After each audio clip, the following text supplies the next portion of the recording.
à l'Assemblée nationale et au Sénat, essentiellement budgétaire. Cette rentrée, en tout cas, s'annonce apaisée selon le rapporteur de deux chambres qui assure que toutes les dispositions ont été prises pour un démarrage serein des travaux. À l'Assemblée nationale, le bureau dirigé par Vital Kamerhe a organisé la semaine dernière une série de consultations avec le caucus de députés. Vous le savez, Vital Kamerhe est lui visé par une pétition. On en saura davantage. Est-ce partira pas? Le chef de l'État devra trancher en croire Augustin Kabouya. Les uns et les autres donneront leur point de vue tout au long de l'émission. Rendez-vous aux auditeurs. Yampo Alelo. Numéro 082 33 33 749 082 33 33 749. On va essentiellement parler de cette session. Quelles sont les priorités? Est-ce qu'il faut parler, il faut penser à Vincent Kamerhe? Est-ce que l'UDPS est-elle derrière cette démarche qui vise le départ de Vital Kamerhe? On va essayer de réfléchir au regard des propos tenus par Augustin Kabouya. Mais les alliés même que le Congo démocratique avec la poursuite de combat entre les deux partis, pourtant en discussion à Doha. Il faut rappeler que dans Doha, on attend finalement la mise en application de ce qui a été signé en termes d'accords de paix et déclaration à principe, jusque-là qui n'est pas respecté parce que c'est des faits et violé du jour au jour. Le gouvernement congolais a continué de dénoncer Ango. On va réfléchir avec vous et chacun de nous donnera son point de vue. 082 33 33 749 82 33 33 749. Éducation, bonjour, merci. Une fois de plus, la disponibilité. Nayo.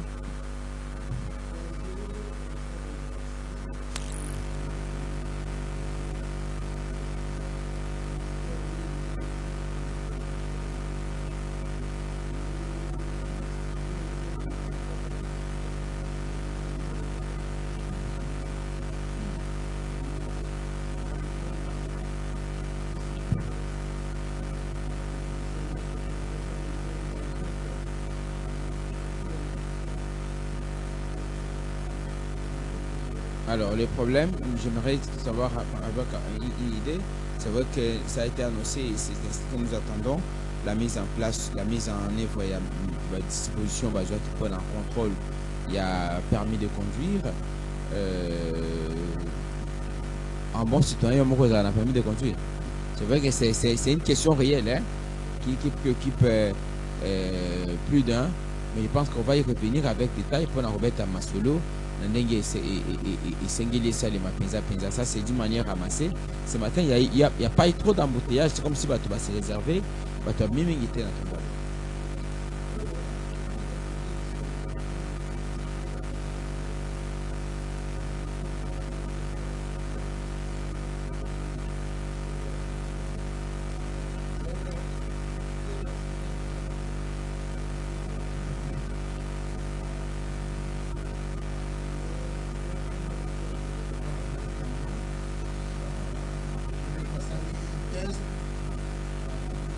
En tant que on a déjà réuni pour être tokende, la disposition est déjà prise. On a que semaine vraiment tous à la nord de la permis de conduire. C'est quelque chose d'abord à féliciter. Ça fait plus de 20 ans que Mbok Ezalaki n'a permis de conduire. C'est-à-dire Fachi Béton et 20 ans. Oui, oui. Non, sur Kabila, il y a eu le permis de conduire. Ah bon? On a évité peut-être la cause s'est trompée, mais ça, Bamboule et Belé, tout ça, ils ont permis de conduire. Net carte d'identité. Tout ça, Bamboule et Belé, c'est et c'est un peu 7 ans, l'autre au Kende, vous avez un permis de conduire. Quand il m'a l'émission est en direct. Ça fait aussi autant d'années que vous êtes pour vos affaires, que vous n'avez pas passé délivré au Congolais, carte d'identité, permis de conduire. Ça fait 7 ans. So oyo toza koloba yo ozo koboya oyo ya Kabila olingi ngai siko nandima yo ke toza tolekisi bambula nyonso to 18 ans ya Kabila totikala ngana ndenge na aboye na tikala komona permis de conduire sikoyo o wana eza mabete wana bolamu kaka ya biso ya 7 ans oyo na 7 ans wana toche quand même Parce qu'il fallait qu'on commence d'abord par quelque part. Mais avant, na bandana abordé ndengo bandaki, na remercier na féliciter les VPM de l'intérieur. Oya utaki na Uvira, c'était chaud là-bas. Akendeki Uvira et toutes nos condoléances au général Mouakou. La famille oui. Na famille na FRDC mobile. Tu regrettes que Makassi parce que... On dit Ouazalendo commence à s'imposer. Hein? Non, Ouazalendo va s'imposer. Ça, les réunions, on a remis tout en ordre, problème c'est pas une bombe à retardement comme quelqu'un dirait? Non, à part les Rwandais vous diront que c'est une bombe à retardement. Mais on est en train de se battre. Ils sont apparemment hors contrôle. Ici. Non, ils sont très bien organisés à Uvira. S'ils étaient non contrôlés, mais les gouverneurs avant d'arriver, ils sont très bien structurés, très bien dotés. Général Yakutumba. D'ailleurs, le général qui vient de mourir, c'est là où tout le monde avait eu peur. Parce que la personne où c'est pour ça lui a épée. Baouta qui n'a pas fait peur, Baouti ko sala ba réunion, Baouti ko tala ba militaire, yé kozo atiki bango na ba hôtel, accueillir ce qu'on rendre ba blessé visite banani, de côté ko piquer les crises ba memi. C'était la charnière même, c'est lui qui contrôlait même les Ouazalendo là-bas vraiment. En tout cas, paix à son âme et ça là qui biso passe makasi. On est en train de pleurer ces grands hommes. Namoni bache matanga pembeni ya Izipa na veni lobita on a kendeki na matanga ya petit frère ya Tumba Chikela DG OVD ba okunda elelo ndena kende komona toutes nos condoléances sur deux familles. Vraiment Eliezer chef d'état-major Floribert Anzoulouni, c'était une très grande délégation. Ils ont rencontré la société civile, ils ont rencontré tout le monde, les Ouazalendo, tout. C'est-à-dire toutes les couches de la population. Alors, rapport à Ouazalendo de l'eau, au-delà, il y a le système Wangoba Roussala. Quand ils imposent le choix, c'est-à-dire à quoi concrètement, selon vous? Il y a un cadre, il y a contrôle patriotique, contrôle populaire, ou ça a une autre connotation? Non. Tout déformer information. Information na Ouazalendo mais c'était la société civile qui était à la base de ça. On a bango bamona kike ndeko wana azalaki côté à Bukavu na côté à Goma. Moi personnellement nazo sepela na attitude ya ba société civile ya biso ya kunaki. Heureusement que bravo à notre armée, à tous les services de sécurité, Maman Soumino, Guimou Dianvita, Chabani Loko, Mingi président. Na cadre 8 jours, il y a paralysé à vide. C'était pour préparer le terrain pour Monguna Aya. C'est ce que j'ai dit. Le Ouazalendo, pourquoi avoir intensifié les actions et rester catégorique, imposer la vie dur change que va changer décision il y a hiérarchie non va changer peu de décision mais bazwin deko balongoli na nokuna parce que il était nommé sur base donc maintenant on va commencer à faire les choses sur base ya Imer ya Ouazalendo. C'est la population pourquoi yo li kotanga ka Ouazalendo et pourtant c'est la société civile qui avait déclenché. C'est la Ouazalendo qui mise non c'est ngana yeba ka la société civile na uti wo yebisa yo que bango nde basalaki na ba ville morte basalaki na ba makambo surtout pendant 7 jours. Heureusement monguna lingaka meka me ba force na biso toza nango na ba allié na biso sika ba américain ba makambo surtout tout était verrouillé. M23 bundi vraiment à meka kokota Uvira parce que Uvira ça devient un centre, il y a résistance pour la biso, il y a décolonisation, il y a dérwandisation. Bravo aux FRDC parce que tu récupères Minembo Mobimba. Là, les gens n'en parlent pas. Les cessez-les-feux continuent. Les cessez-les-feux continuent. Tout ça continue, on est ceux qui vivent.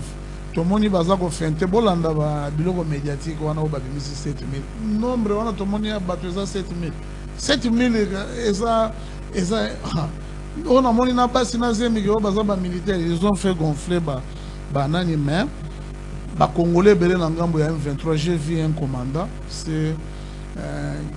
qui a déserté les lignes ya M23 à zongi na FRDC na Wazalendo place Bazalaki. Moto a trompé Moninga te, les Wazalendo sont facilement contrôlables. Ils sont maîtrisables. Baza maîtrisable vraiment. C'est les paroles Kamizelo qui est suspendu par les CISAC. Je pense qu'il va introduire son recours pour qu'il reprenne nos antennes. Entre-temps, vous avez communiqué.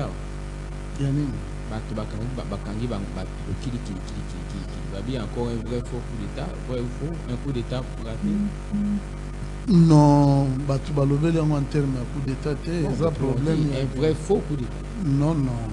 Moi, je n'ai pas entendu problème à coup d'État. Moi, j'ai entendu qu'il y a eu un dysfonctionnement. Ça, c'est les analyses. Hein. Beaucoup ont dit que c'était mais on a il y a eu un dysfonctionnement cruel. Hein? Oh, il y a avion, il y a Mokonzi Mboka et Bandako Kita, courant et Katanaki. Il paraîtrait qu'il fallait à Sala, à Somba sur des pièces, mon groupe Yamoune Kuna, parce que à toute fois, ceux qui attaquent avion, balobité comme Mokonzi. À taba avion ezokita il faut groupe ezala électrogène ya monene wana ezala en fonction à tout moment soki courant na nekei ba police bon il y a une coupure presque il y a une affaire il y a 10 minutes hein mais pas des 40 non non selon ba information de ce que nango pourquoi avoir alerté les gens parce qu'il s'agit du président mais il y a des compatriotes qui risquent de leur vie aussi comme ça régulièrement. À l'aéroport, on ne peut pas. Ça doit être automatique. Le truc est qu'il y a beaucoup de pays. Mais nous avons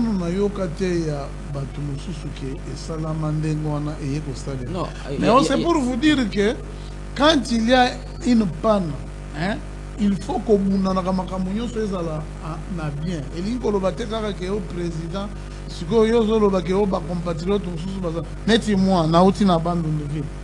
Na koya boye na avion tozali nango ekiti kaka na ndolo pas ekiti tomoni avion etengani c'est ça que moi j'ai vécu hein na ndolo la semaine zoka pine avion ezoyi crevaison toketi batele misi yango nga na moni kaka tomoni kaka na délégation tozalaki nango tomoni kaka bato ya ba mituka incendie ezoya mbangu totali boye ti etelemi sikoyo na nani na katikati ya piste quand on était na katikati ya piste bakitisi biso après tu as kotala boye ke ezali to félicitaki mpe pilote wana un jeune congolais vraiment très talentueux baye kobenda yango bake ce sont des histoires qui peuvent arriver mais pour le cas ya chef il faut que bamitu ekoya mpona nini ntango courant ekende po bana oya snel po bana déjà snel. Non, et ça n'a pas de responsabilité, ça un peu établi place wana. Donc ça la kaka mbangu ke o likambo salami nene ba tusu ba komi ba attaquer Jean-Pierre Mbembe. Alors par rapport à ça, il y a un élément important parce que vous en parlez. Il y a quand bon, on attaque Jean-Pierre Bemba, il faut rappeler qu'il y a un aéroport, c'est d'abord une frontière, un site de sécurité stratégique dont la gestion résulte depuis le service CPI le lobby. Hein? Ils allient l'armée, le ministère de la Défense. Il y a intérieur. Il y a service à renseignement, service intérieur, il y a sécurité, il y a ministère intérieur, service administratif et technique, ministère de transport, énergie, infrastructure, etc. Donc beaucoup de réalités, ils ont un niveau aéroport parce qu'ils ont frontière. Hein?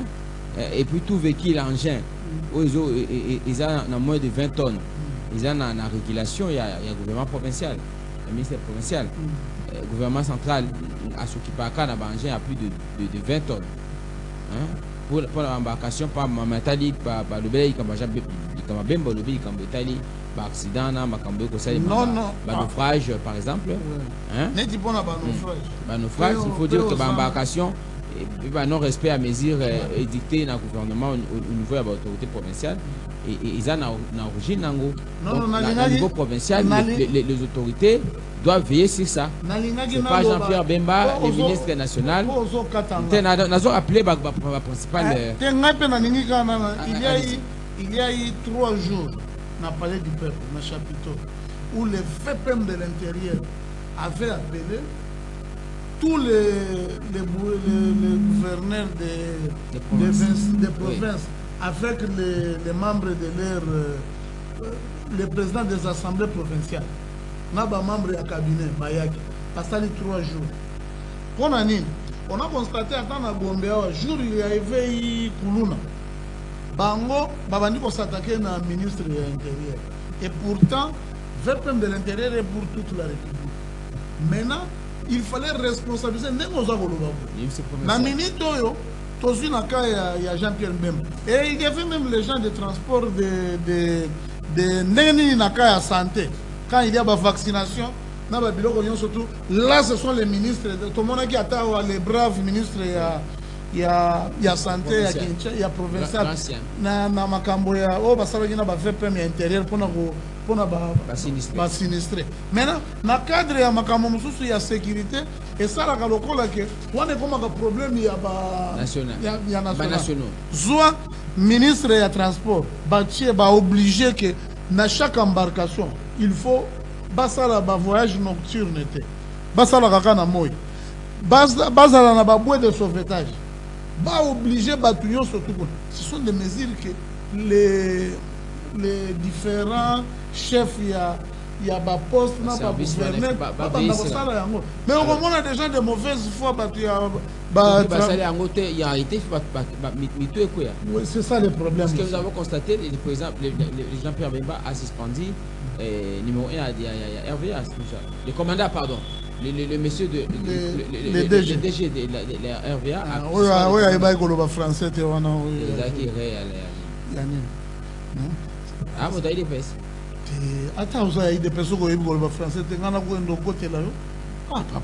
c'est pour vous dire que il y a quoi pour la moyenne photo bonnement à la table Munyere mikolo nyonso tu bako bikola ta ba munye batu nyonso tu bako mikola te ba mutoka tabuka kola ta munyere te wana ye soko tunia bo yebiso na ta kala na zalaki na IDPS sibo azalaki na MLC azana peut-être la tango mais problème eza wana eza problème yake il faut responsable yango j'ai beaucoup aimé on a vu est-ce que ça vrai faux coup d'état tout ça yango ka di comme incident te pona nga na mona yango je prends comme en attendant les enquêtes mais moi je vois comme si ezalaki un incident. Il fallait somba je ne sais pas place ni problème parce que groupe one il paraîtrait au niveau de l'aéroport comment est-ce que vous voyagez à l'extérieur du pays est-ce qu'on peut avoir qu'un seul groupe de secours parce que s'il y en avait d'autres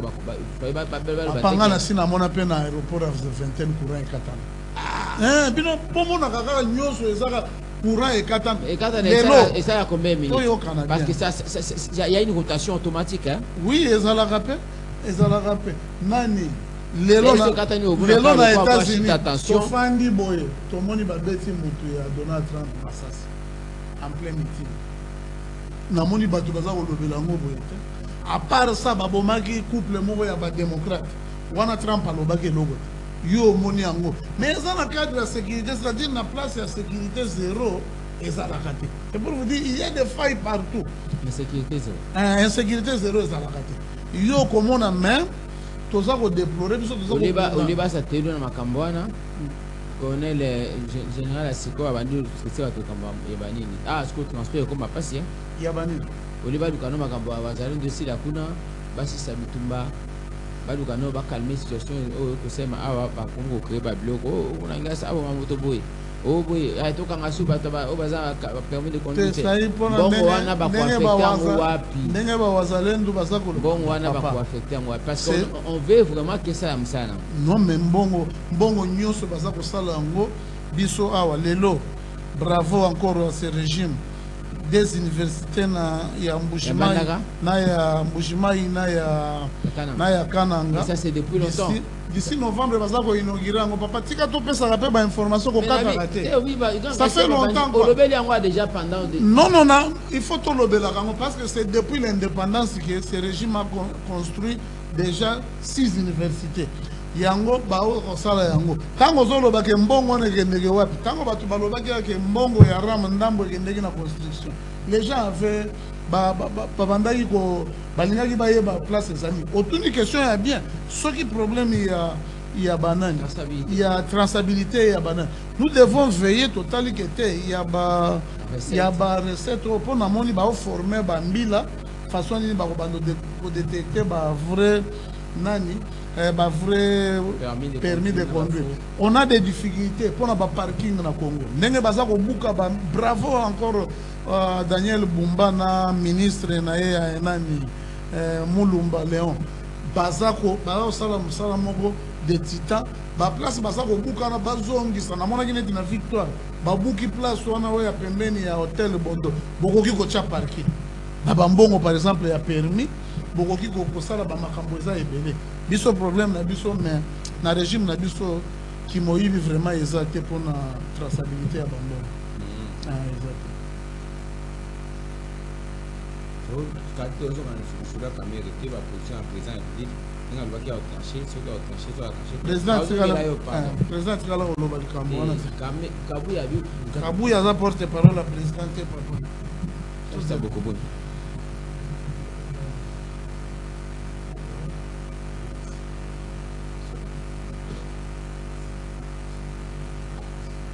Les temps qui carrément à bana mais à la comment bah ce qui va pour qu'on se de matière belé et moi je ferai mon tout est alors je vois là bien te cache ngambo wa l'équipe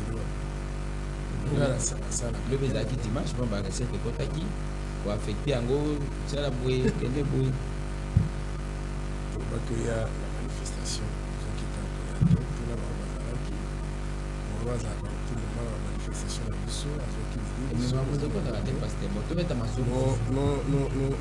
les choses ne se passent pas comme ça chez nous. Pour nous, l'église, ce n'est pas une unité de production. La salle est mollo pour la place, c'est pas ça. Comme je parle là, tout ça, nous, c'est pas ça. Donc, Dieu nous a appelés tous Dieu et on a ce que. Bon, on comprend qu'il y a un empêchement, les gens qui vont affectation, qui a besoin. Bon, vous tournez, même monter en bon, ils ont 4 églises, je connais même. Les ordonnateurs principal. Bon, s'il y a des petits soucis de quoi que on interviendrait pour que. Alors, à tout petit solo, ça va tomber. Oui, en tout cas. Et dans la cabane à dans une autre chance, il y a eu des bons citoyens. Il y a eu des bons citoyens. Vous avez permis de comprendre. Si on est dans la question, la question. Oui, ils ont un cours à validité. Non, on a moïbi. Bah, monsieur Asuma ya moibi.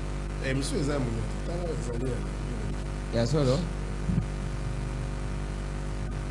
Là mon na zama mpanga ba parapluie na ba panza ki ngona militaire ya GN na kitambo na kabeta na masasi. Oh so ba teki ngo ba kangote. Naza isusu na. Oyo ba o teka kai. Oyo minya tezali. Oya ngale na zaba na ko. Dedication ya za document. Tena na suite non. Ya yende ngazana soki ba. Na kozwa yeso ki na suite. Yeso ki ba interpeller. A sali trafic de finance. Officier na combien? Bon, ngai wana eza makambo ce qui est vrai, mbongo ba basengaki na motivaki ba ndeko na parce que alingaki ba compliquer ngai. Ba compliquer ngai zo temps. Ah, ba ande ba passeport saka. Ndenge ezala kaka. Même na passeport na motivaka ba ndeko bazalaki kuna. Parce que ce qui est biso ko na ndondo te encre sili hotel na no limité comme ti ezoli ba 5 mois. Bino ba opposant. Oui, moko dika ndenge ezala. Ah. Bona ko boya makambo. Mais c'est vrai que c'est une bonne initiative. Tant pour l'Afrique, c'est l'État. Dans la mission qui est pour l'Afrique, c'est l'État. Dans un pays sérieux, surtout dans une démocratie, il y a un principe de redevabilité. Bon, on est battu, c'est bon, on a annoncé contrôle. Est-ce que c'est déjà battu? Qui est déjà requérant, demander si j'ai dit autant, alors au Bapesi. Alors, tu as dit que c'est un bandeko, si on a régularisé, tu as dit que c'est un bandeko. Le problème est que le service à l'État n'a pas pour rançonner le problème est pour motiver les pays civilisés. Par exemple, vous allez annoncer la taxe si ou soit il y a vignette. Comme c'est une taxe, il y a ce qu'on appelle le feedback, c'est-à-dire le rétroaction. Impossible véhicule, c'est pas. Non, TVA. Oui, c'est plutôt l'impôt. Bon, vignette, c'est les documents qu'on appose. Mais le sous-bassement, la taxe est là. Comprenez? Donc, voilà, vous motivez d'abord. Vous expliquez d'abord au Congolais. Les bits de la taxe. Le bit de la taxe. Vous payez ça, c'est pour réaliser un tel, soit une telle action. Pour l'intérêt, il y a beaucoup de mythos. Soit réparer les routes. Voilà, tous en besoin, pardon, DJ à hauteur, il y a X. Ceux qui sont mix, tala mbulo te ko le katala ba to futa ki autant et permettre ki to ça les sikabo ne sikabo. Tout ceux qui va réaliser en hauteur de vitre to sala ça motive même. Mais aux ambongo to zo kaka to zo ko la biso pour na kulukaka ko zala sous l'abri parce que ceux qui va zuyo et longo infraction mutuka. Et comme makamususu au terre dossier mo konza bo benga nano yango. Et longo mutuka longo ba matisa ngo likolo. Alors pour na ko éviter ba biloko na tout les to kaka peut-être pour éviter les problèmes na se conformer. Vous comprenez? Mais sinon, il y a aujourd'hui problème de culture, il y a des taxes, il y a des impôts pour les Congolais parce que les gens mouibi, bon, tous les pays ça va kaboula, va tchaka, va poche là-bas. Les nègres zaliawa, tant va rotia contre l'ingo va keba, va rozomon, va zuba koulou, va criminel, va tonner sur, va balabala, au moins on mutaza ko kwelo na vola, ça va beaucoup quand même mutu. Donc si vous dites documents auto futanzela, ils ont comporté comment ça, impôt réel hein, ici les véhicules. Puis taxe au lobby, taxe spéciale à la circulation routière. Ce que vous insistez, c'est la vignette automobile. La taxe c'est la circulation routière. Mais cette taxe spéciale-là, est-ce que ça joue véritablement son rôle? C'est ce que nous posons comme question. Si on peut pas banding sur le quartier, mais non, est-ce que de l'État ça bon? Musuba oti ko kangana nazo ki petit moko bo moto express ya membanga côté ya Snell ya Kitambo. Mabi ke na combien na tadi au moins basuba ba pomba ba petit moko ba pomba ba omone mususu kuto olimbi sata mususu atana ba école akenda te. Ba tie bango na bazali ko wela moto ba tuna bani ko expliquer na bango papa soko za ja l'État et loko mususu ko yé ba se présenter d'abord et pas ya requérir so peut assujetti pas requérir pour tout de l'autre côté, ça dit soit incriminé soit moto bino ozali ko interpeller. On s'est présenté d'abord au monsieur. Je pense qu'il bonjour, je me nomme monsieur X. On l'a ici, on s'est présenté, on l'a ici, on décline l'identité na yo. Après on l'a ici ordre de mission na o yé ko sala musala. Après on a expliqué tina ni nous interpeller. S'il s'agit comme même un bureau, même un bureau. On se comprend. Ce qu'on a un ordre, soit un ordre à se conformer. Mais mon temps quoi ça? Même maintenant ba kamina ba bazali na lisolo ezaka mbongo. Tina bandio na ndoko pesa bango ko enseigner bango cours. Est-ce que vous oubliez même qu'il y a une violation à la loi de finances et c'est mbongo ya l'état bazo ko na maboko te. Ça dit ba voyou ba tchaka na balabala so sere ba ko beto so ko kelo ko na nini na so de moto eza 24 ans. Au moins ba voyou moko ba tia wana na ba kate so ba utaka wapi. De bazali ko terroriser ba mbande ko bazala ba moto, tu peux pas imaginer. Moi je ne dis pas que bato va ça la musala ko contrôler, mais c'est pas ça. Pas que c'est nani na kulu no bazala kana ba contrôle ni ko salima et c'est un respect à la dignité humaine. Même so azol ba bionde za bosu na kangi ba soki ba moto ta na pourcentage na ça dit pourcentage ya ko futa mapri c'est la majorité là, ils n'ont même pas de numéro batuki c'est sont des temporaires tout ça. Ba zui bango wana soki kangi ota de moto alende il y a du pourcentage na kati wana. Mais problème c'est le niveau ya mena, ça dit ba ko renverser même bato ba likola moto. Ngambo loba et ko na matu ya Tedika Chama, j'espère que a reproduire yango au prix à bakonzi parce que baron bazana ko sala nini ya se retrouver na bato bazo souffrir ko sala nini ko sala nini ba ai magana zo ba ya éviter ya ba matara moto ta monde banda ba moto ba nyoko makate. Je suis pas là pour ko soutenir ba civique ba msuba tambola ka bazana mikandate tout ça, mais et ça le na molongo et ça le mana bosembo et ça le mané to moka même ba pays muso Afrika so ka tala ba Congo Brazza so ko mono kuta na policier so ki gendarme wana o mona za ko pesa na mbote sali na ndenge ya respect après tout le mito mais au mona na ba non. C'est pas serré ça. Niveau de formation, Soda Okota, c'est comme un professionnalisme très élevé. D'ailleurs, parce que vous avez appris qu'il y a eu récemment na Kasangulu, il y a eu formation par policier. Mais pourquoi nous douter là? On va former 90 000 policiers. Donc, j'ai au Nanga Salakuna, n'est-ce pas déjà vu Siko, Basoda, nous sommes basés bien. Il y a à côté de l'État, on a le bas. il n'y a pas match. On est Makambo toujours. Vous répétez ton compte dans sujet de la sécurité, ça m'a cambré dans la sensibilité, ma casse. Il y a la sensibilité, ça m'a cambré dans la comédie. Non. Est-ce que vous imaginez que c'est grave? Est-ce qu'entendez? On veut donner, Félix veut nous donner avec ses amis, veut nous donner l'impression que ceux qui ont pris des armes, ceux qu'on appelle des rebelles, sont mieux organisés. Dans le bateni na bango, dans le nombre de bateaux formés. Dans moins de 7 mois. Mais Félix, il y a la banque centrale, il y a un partenaire. Il est l'autre qui sécuriser comme ça remettre armée et infiltré. Mais ça dit quel est le message qu'on veut donner? Parce qu'aujourd'hui Babituma Mobutu Bundaka il y a Bachaba et les réseaux sociaux sont quittés. Mais aujourd'hui ça peut imaginer que au barbe bazo ça image. On risque même de l'impression que mais aujourd'hui le message que le gouvernement actuel, le message que le papa ma péquicité que on a normalisé ma cambo zo sema na est mais tout ticano sur le plan est factuel là na lobi que na disposition de baki soki moto asoda ako sanganate nzoto azozemi baloba ne sikani. Je pense pas que moto a qui recrutement ba recruter à Zanzemi hein de pasteur Serge. Sauf que vous avez la disposition. On est à débat moussous. Il y a mon motawa dans la zemi comme on est. Papa, on est au compte de débat moussous sur Batouana besoin de Karangote. Motosu, moi, moi, c'est comme le moudam sur la revue, maintenant sous Miom. On est à débat moussous. À tous les Balikambo militaire. On va défier tout un gouvernement. On est loin de Nani. Ancien alien à Bango, ancien alien à Bango, motassé ni au boire au public Fayoul. Les là, ça lui colla qui s'aque. Bango va dans le gouvernement Mosusu. Rentrée scolaire, organiser en gros. Ils sont en train d'organiser l'armée et Azali Koyebi sa population va vendre Kimia. De l'autre côté, quelle est l'assurance? C'est de faire que Salingazou se souma comme on a 6 saisons. Alobaki. Tous à l'envahir sur le baronnet au Ouganda. Parce que Bazou rassure sur le Lokonin. C'est ces gens-là se permettent d'organiser l'armée, recruter un magistrat. Et ici, je vois un communiqué, non, magistrat va recruter, mais en entendant que c'est l'autre côté, en entendant qu'est-ce que vous faites?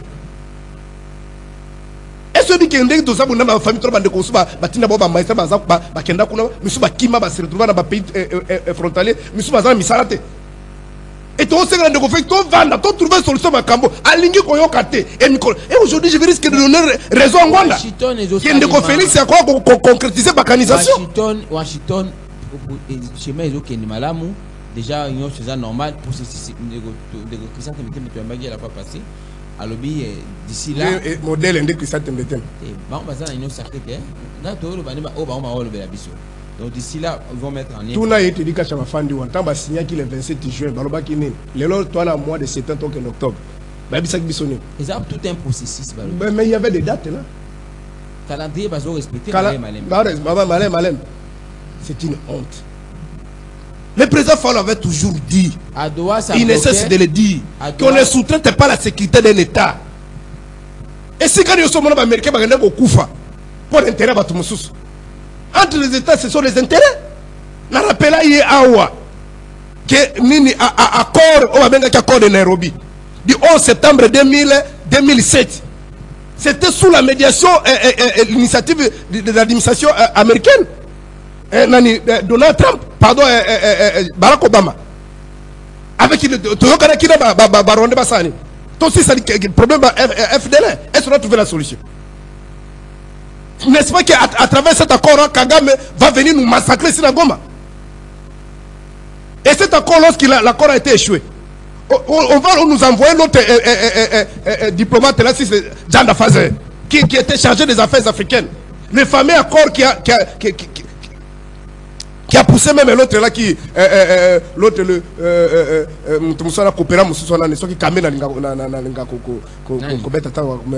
accord le 23 mars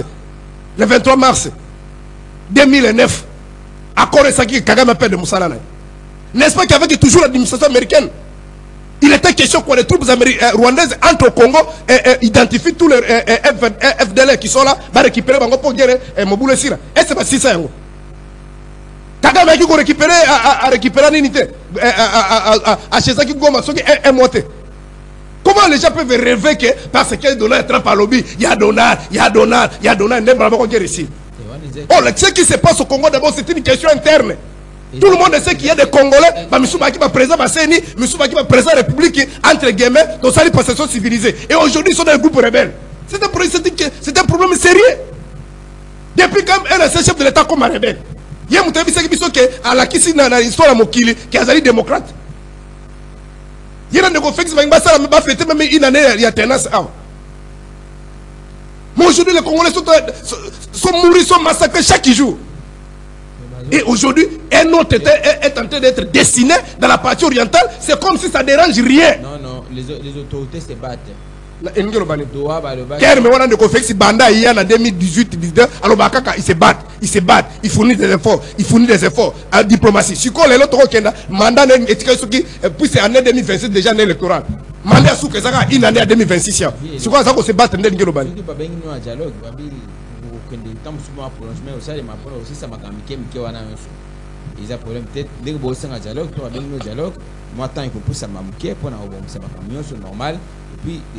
Mais dialogue à ça qu'on tchaka toujours bakoka jam ndeko na fayu la c'est depuis 2019 puis c'est biso to bakike makambo to suka ah ndeko Félix ozu osenga kozwa ozu kutu papa na bundi soki mbula boni na bomo na azu yango te honneur ozu mbongo ozu kala intérêt ba kongo bali ko souffrir to vanda ndeko Félix pour intérêt na ye a se faire s'allier na Kagame a s'allier na Museveni a ke même na plateau mindele okende ko lobake Kagame na Museveni baza ba partenaire crédible mais aujourd'hui là on nous tue na Ituri kuna Badef wana barebe Ougandais espace les occupé armée ougandaise tout ça la mytholisation de l'armée congolaise mais ata ADF moko bakangite papa to bazo bunda congolais zo kufa siko ndito lo banasa senine parce que ndenge bazali argument bazala ngote ndenge na zolo ba argument na bango zali kaka bosembe kata 90 jours ndenge basali parents kamizelo alo bakate ay soit bon kangela ba sécurité mais après les Congolais continuent à mourir. Nous félicitons Vanda. Vous pensez que les services de sécurité passent à Missana Bangote par exemple ndenge batataki au chef de l'État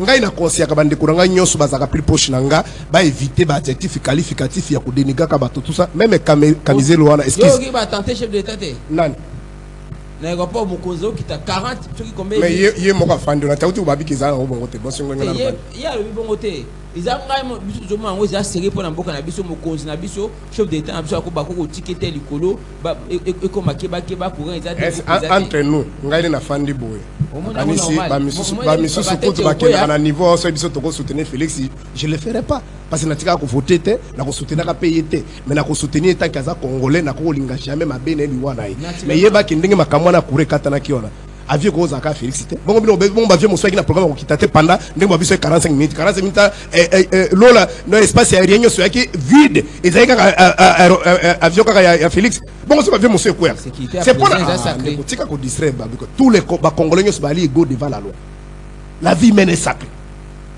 est-ce que vous comprenez ndeko Félix ali mutu lobi pe malade koko ya article 75 écoute dit ba disposition que soka za empêcher mutu muso a remplacer la place problème tozo lobawa soki ndeko Félix azoki likanisi ya kobongisa mboka makambo ngai komate te babi ke batinda ki mutu asomba pièce yoka nano makambo vraiment pe nazoka ngomena ba plateau bindele ba paya bazolo be makambo bo soni ndeko soni à cause de la congolais landa no ba papier bindele bazolo ba il y avait un problème d'électricité là-bas à l'aéroport sécurité zéro za kate à l'obi même la photo essaye makamba d'abord eloko ya bosanike oui je suis d'accord avec lui mais c'est qu'il oublie insécurité zéro za kate mais c'est qu'il oublie c'est que les États-Unis d'Amérique a autorisation à port d'armes mais aller officier moto simba arme à condition que vous allez identifier ndenge pe mutabeti masasa ba kozwa ba kokanga et on pense que eza traçable eza identifié c'est quoi babo mana monga fula kuna babo bina selemba bosi bango ba o babo maki awa na chapelle awa na rigini babo mi kambiste wana bosi bango o to bazo kota bazo tamboka na mindo bazo bobi bango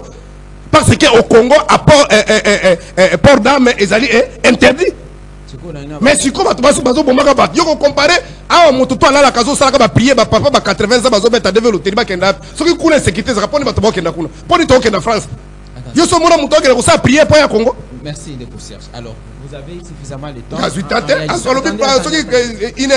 non na yawa na tiko zo tuna ka mituna mosusu ya ba kabu ya bani pour la deuxième sujet quand Kabu ya bien entendu Kabu avait dit que chef doit trancher. De leur session. Il y a désormais émission qu'on va dans l'émission à l'élo. Félix Ngakutu Nazaki parmi les Congolais, tant que pasteur, Yoka, comme pasteur, je ne voulais pas la côte à dénigrement. Et aujourd'hui, je donne raison à Batou Babenga qui est président Babenga Chilombo. C'est-à-dire Félix Ndenga Zali Bouyeba qui Azali président de IDPS, Félix Zali président de l'Union Sacrée. Azali président de la République. Lorsque vous voyez monsieur comme secrétaire général, Azol Leka a dit qu'en violation de l'article 96 de la Constitution, quand on devient président de la République démocratique du Congo, on ne peut plus gérer un parti politique qui est fait privé. Parce que la Constitution originelle n'a pas voulu pour résoudre un conflit d'intérêts. Ça n'a même pas de sens. Et si quand Félix a collé à la Belgique, à ce moment-là, président de la République, à qui on s'est réuni dans le parti politique. Aboy bongo, et si quand balata babako sukuna na banani, na mbata bango tu bakende balata babako sukwa MP, Félix a kende kunate. C'est une honte. En réalité, Félix combat au bandeko sale zaki à l'okuta, zaki na motema enquête, abandeko ina Kabila na bato mobutu. Parce que makambo tout oyo Kabila bandeko sala ngo, ba okende kinga kat Kabila, obi ke Kabila ndo kende église de. Ba dimanche boso ka ngasa la messe, abengi gouvernement ba ke kuna ko sala messe. Tu oublies encore la vidéo, la fameuse vidéo ya Yambata à Sala qui a dit que je regrette. C'est au Congo que vous allez voir les membres du gouvernement, toutes les institutions confondues dans une plateforme électorale. La session septembre s'ouvre aujourd'hui. Et on a évalué le budget à plus de 20 milliards. Un de côté dit. 20 milliards de dollars. 20 milliards de dollars. Nous sommes à l'Obaki à ceux qui ont 16 milliards. 16 milliards. Tant que l'Obaki a un qui passe. Parce que tout le monde est là. Comment? Tout ça, il a reposé question. Il t'a emballé dans tout. Notez. Tu commences maintenant à déranger.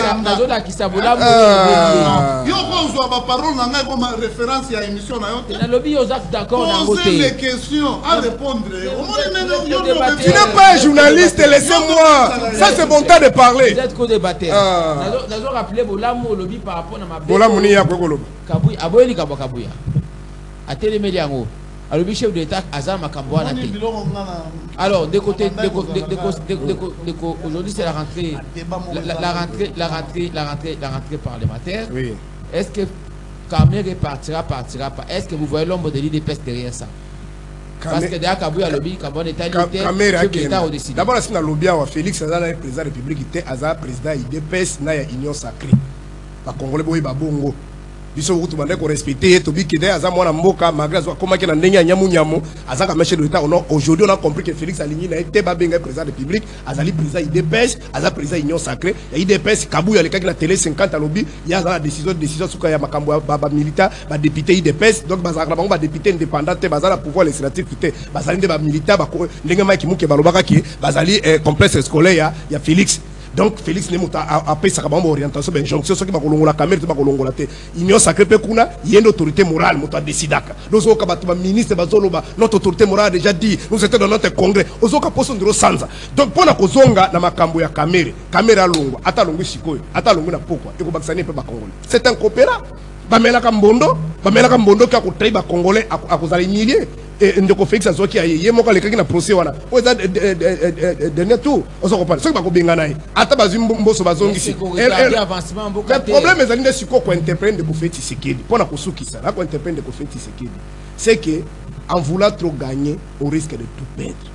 Biso ba grands esprits tozo comprendre ba jeune abino bozo sala kala parce que na mokusi zaka bati de pesi batumana besoin Philippe caméra longwa wana parce que azo gêner bango ba yokana ka 2023 Félix a soutenir caméra a dribbler siko 2028 yango en réalité Félix ana posa ko longwa te alors soko taeli sumo ba parce que biso to la ka bato lokuta te masumo bazo bambela ka caméra masumo tozo mona ezangi mutu na makolo donc so ba benga na parce que bango ba dima makambo wana mais Félix ayebaki di makamboto baza ko sala désordre na kati oyo et ko profiter kaka na Kagame na Museveni et Félix il a déjà gagné sa vie mais ayo que les Congolais mawa o basali ko contre ko kufa lobby soki bato bazongi sunde bazonga na 96 to yebite soki to ko bimalisusu na 96 ba Rwanda ba Uganda ba kosaki ba yaki ya lokola bato est ba kosaki ke bazali ba Congolais ba zéro à l'époque mais lelo soki ba yeli susu s'il vous plaît l'émission est en direct.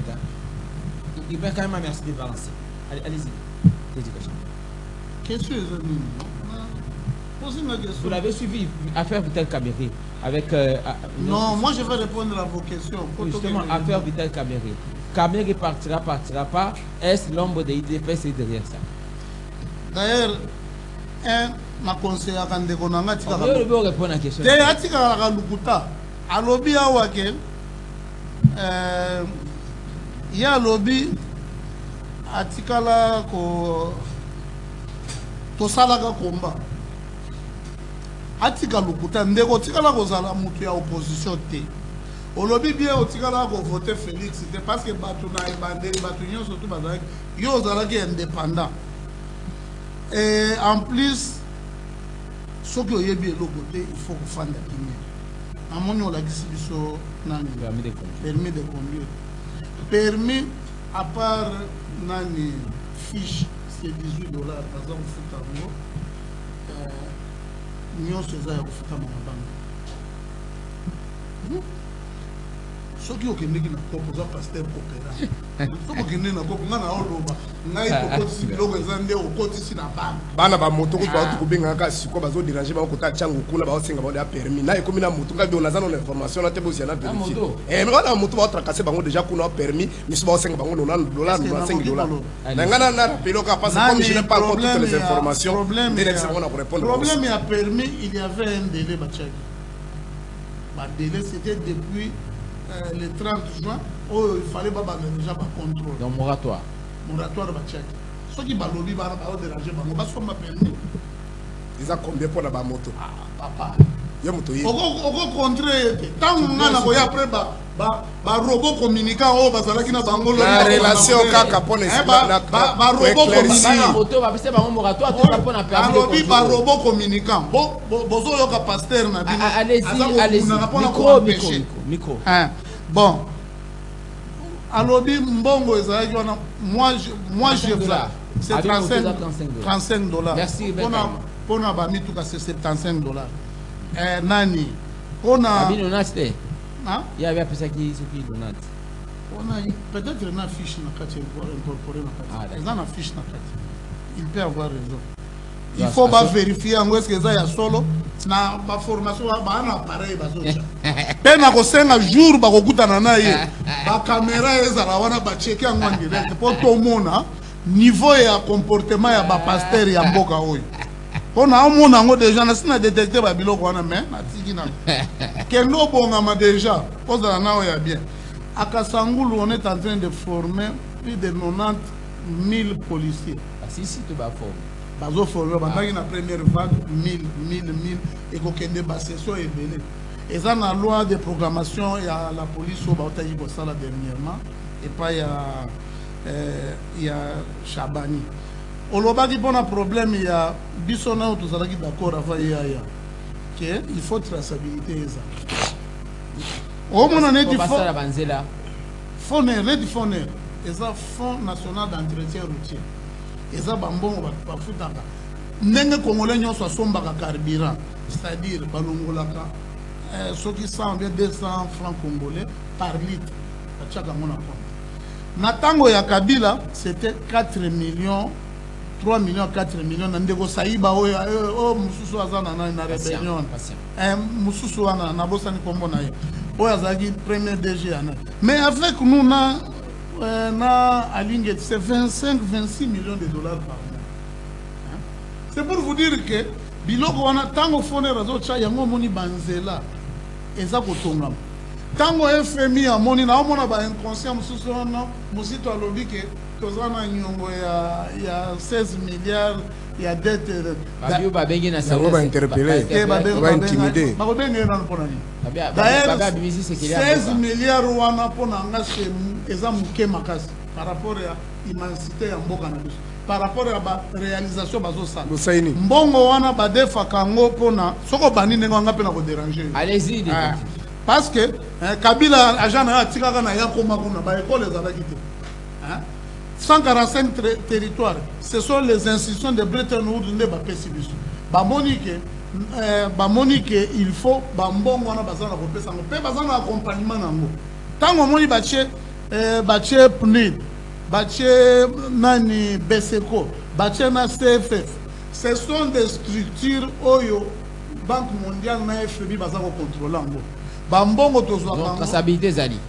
Est-ce que Congo ils ont servi combien? Vous avez utilisé combien? Et ça partout, kende nati ne loba image ya ici hein nati ne loba image ya Boende ndenge image ya Guado image ya Gemena Guado ezala baza ko sala ngai ne na uti ko yebisa ba gouverneur roba yaki nazaki na bobo voilà pour Équateur nazalaki na ye je les ai condamnés ndenge nini ba image ya mama Fifi eza ko yeba na mokili mobimbe pourtant ya bien j'ai dit même au gouverneur ya Kasai na yebisi na gouverneur ya Kasai central hein ya Kasai maître de j'ai échangé avec lui hier j'ai sali ouais tango na yebisi azola disanga zwa kaka nani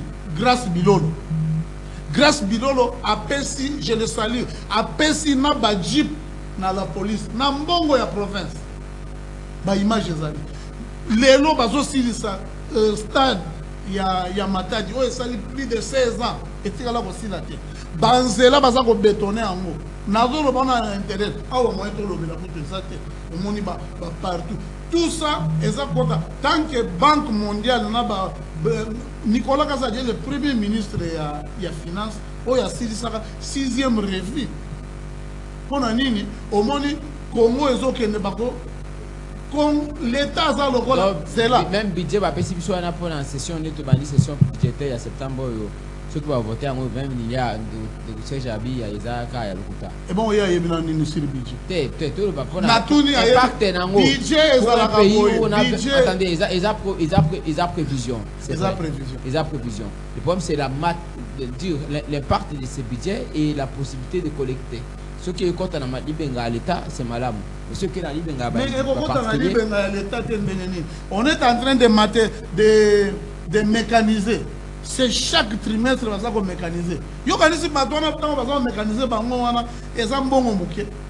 Actuellement na landa ki nani VPM liaou va ça pour expliquer oh non bacheli bango ka 50 000 ou 75 000. C'est-à-dire graduellement va ça comme matissa ezalaki ndenge ezalaki na tango ya kabila ya bali na bango to wana te. C'est pour vous montrer que ba makambo ebele eza ko salema na cadre ya nani. Je suis d'accord avec lui pour na ba agent de transport.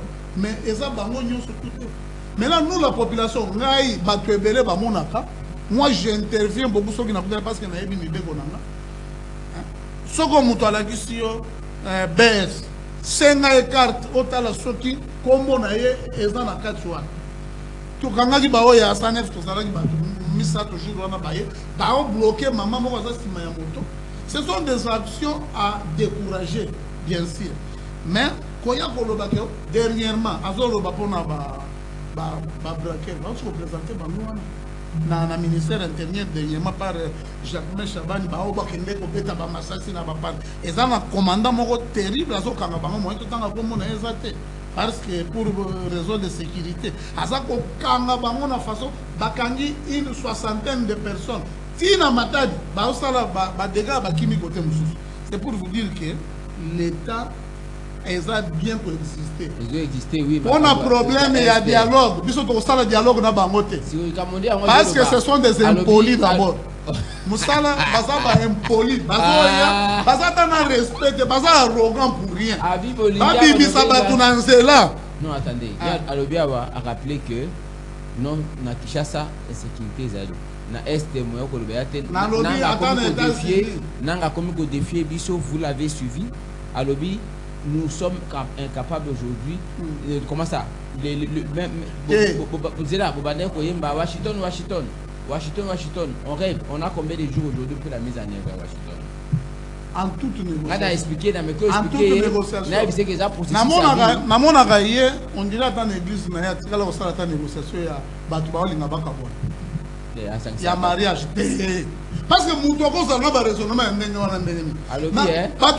moi c'est ça menu biloko akena ndako oyo akena ndako yo pasteur okobenga bango yesi bango omoni ndenge bofandia allez bosangisa biloko bomema bosonga babandako non c'est tout un processus mama mobali nanga oyo ayaka kaka ya kolangwa boye na boye te mama omoni ezalaki papa ezalaka tout un processus ye azelaka awa alobi ke naza koyokela yo eza si base ya calendrier de côté dit calendrier nini mise en place ebongo ya bango ya nanga oyo lelo akomi modele na ye alobaki le 30 jours bakozala batiaka na biso na baliste na ye soki on dirait le bagage au bomba et pas inaye hein yo au bossani c'est pour vous dire que eza batu ba ya biloba est-ce qu'elle va m'abeiller peut-être azaki na bolingo mais tout en attendant le régime musana baya nani na lobby problème ya nani minembo pour nya olobela ngote ya alupe kamba Ituri Ituri oui Ituri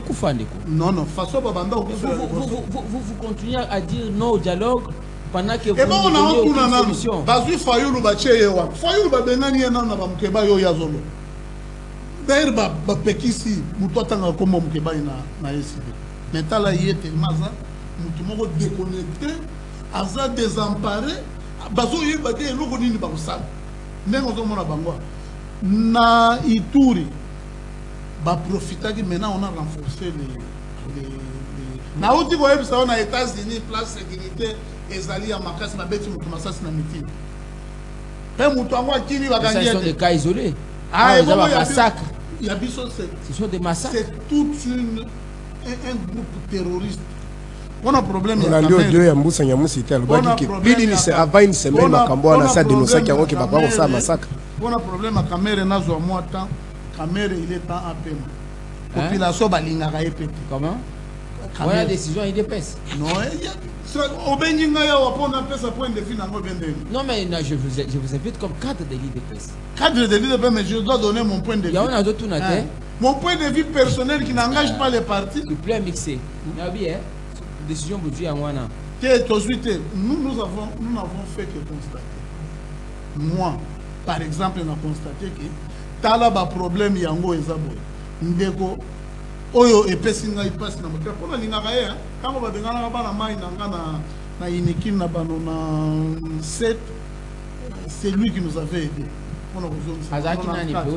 azalaki directeur à cabinet ya Mushobe kwa Kalemba Katana ministre ya enseignement supérieur à son nom président va étudiant pour de wana azalaki nani azalaki assistant na biso Camere nous a assisté à l'inikin en économie na cours qui est président étudiant nazolo wana na peut-être temps na nazalaki Camere nous a assisté azalaki na Ecopole il y a prof économie politique il y a prof Mubake oya kufaki ndeko ya Valentin Mubake ya IDPS c'est pour vous dire que Camere na minute oyo autaki na ba Afrique Camere pe ba propos na je prends kaka ba déclaration ya impoli yaza impoli ninga bato la muka bazali yaza fene te bango musala eza ko ya koleka oyoki ya lobia banda lelo banda ko benga nani président on dirait ko sala Félix Lika avec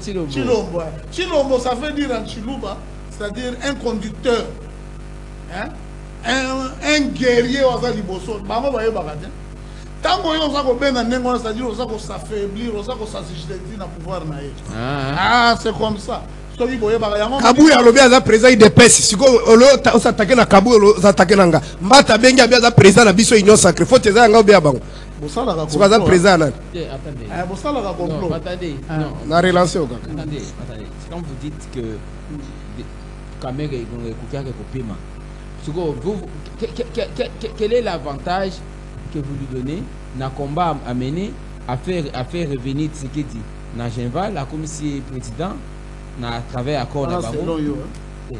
C'est long, yo ponga na vota ki Félix. C'est nabi boye. Po biso na nani na congrès na biso.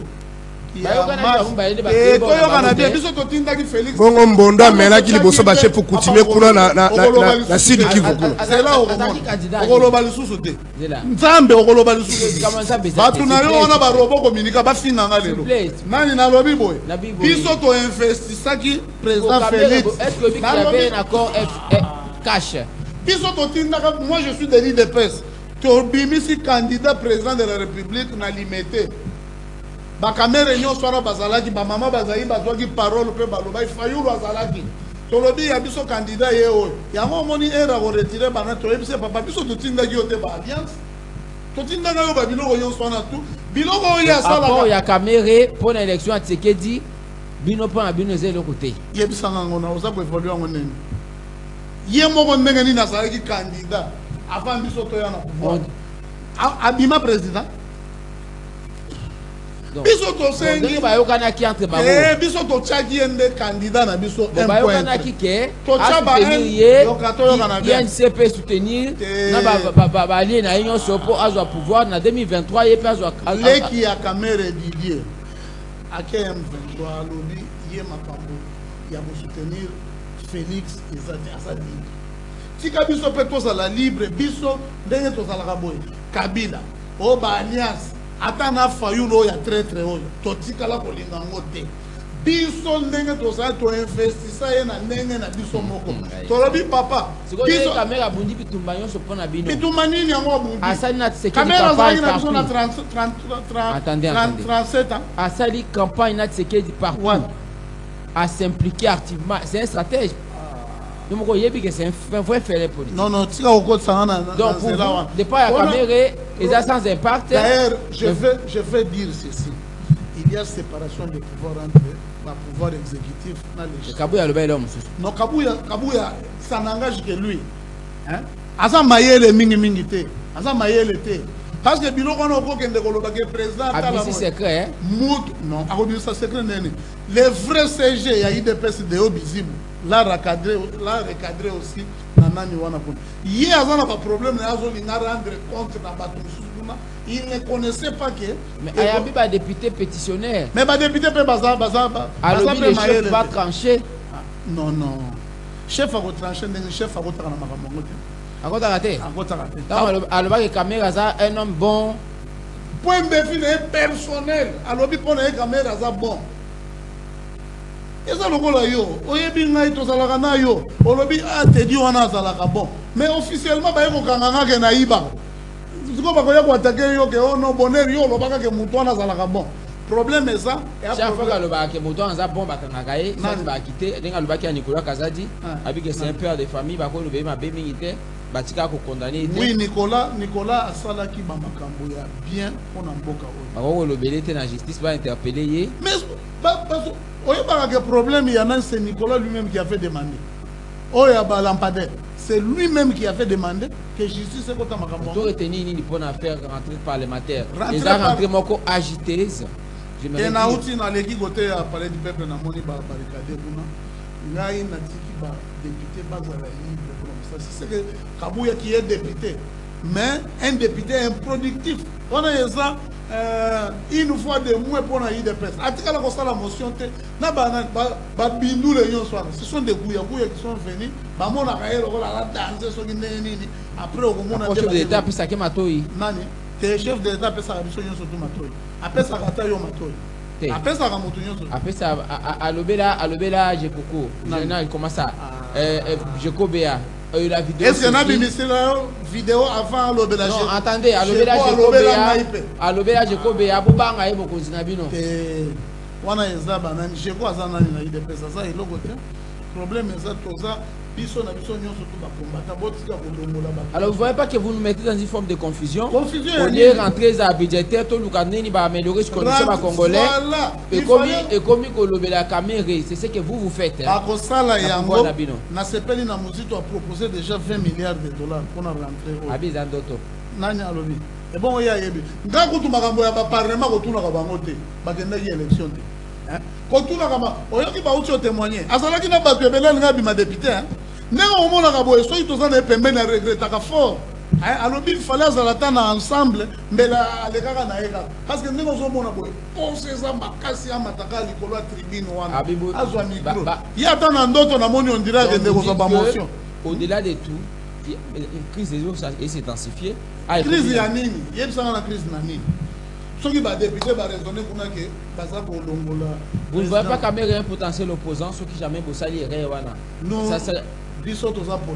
Est-ce que vous. Na lobby toza polyvalent papa, biso to bunda na ba Kagame kutu to sukisi Kagame lukuta na ye nyoso ka nani obwengi na bango nyoso to ezinami na o ya biso. Hein?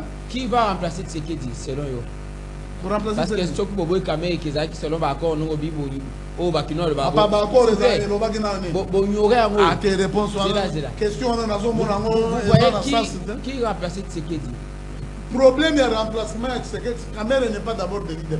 Oui mais non ba accord ne ba yokana ki ba accord etali ka Félix papa biso to zakana tozalaka na convention démocratique toza na base na biso yo yakaka na base na biso yakanaki na camere ke boye na boye te papa na IDPS koleka te ndenge oyokaki ndeko akosanga on va soutenir Union Sacrée to baati lukwebo parce que Tshisekedi vous le reconnaissez comme autorité de référence.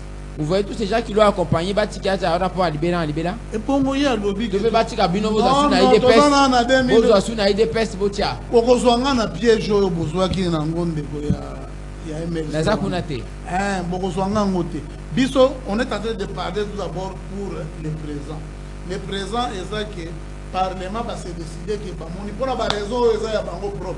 Parce que les lois sont qui amélioration en conditions de vie na bango et autant na monga ide mais ngai na appuyer bango kaka pour la prise de position caméra vis-à-vis à pays de côté wana ngai na za ko appuyer bango. Merci. Allez, pasteur Serge Taboko, rappelle la numéro 082 33 33 749. Ça la vous nous suivez, vous êtes en direct sur les ondes de Radio Bedek chez ça. Deux invités.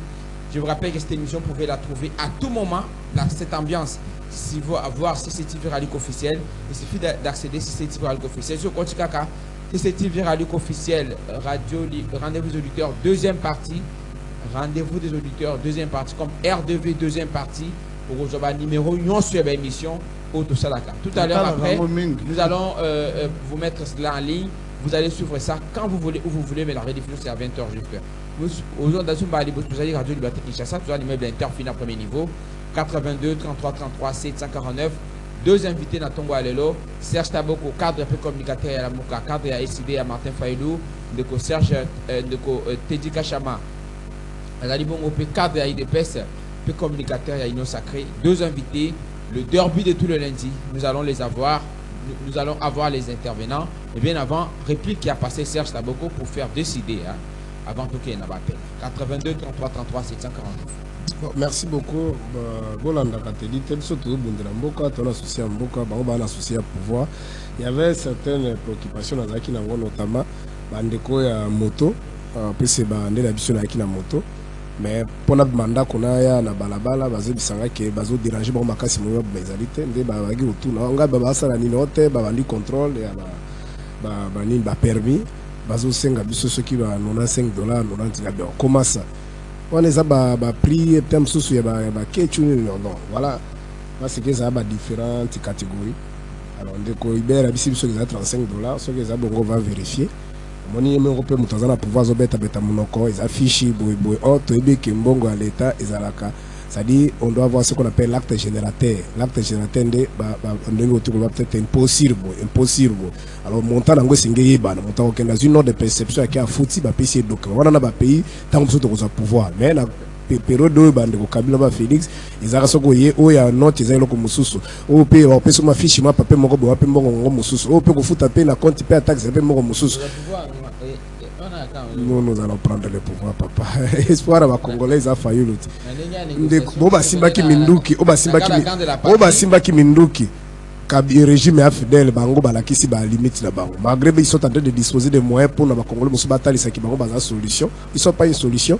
Bango de bato ba mettre biso na situation to na ngolelo. So kinde ko Félix na Kabila ba be banakate ki Kabila Félix ayoka na kana bien en 2023 Kabila zonga na bato nembo su bazonga na pouvoir. Mais le lobby tumbo tozo mona yeso ngai za la tête de ba potani le pour Félix a dribbler bango. Alors ndeko Félix peut basala ki entre guillemets toujours gratuite. Papa, il y avait un deal en 2018. Continuez à vous déranger les Bolobaki. Les militaires bazo seka, vous allez vous déranger. Kabila a dit qu'il y avait un deal. Nanga lui-même a dit que Zongila ici sur papa. Question nationale expliquée en mille.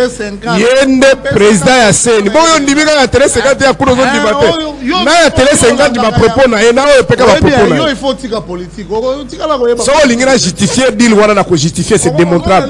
Les Congolais bazaba qui zengite ba pona président il y a les publics qui fait Tshisekedi ba PC moins de 30 députés ba bazo baté. C'est un deal. Et qui a demandé qui a empêché fait Tshisekedi de nommer l'informateur pour identifier majorité. Biso to contre deal té.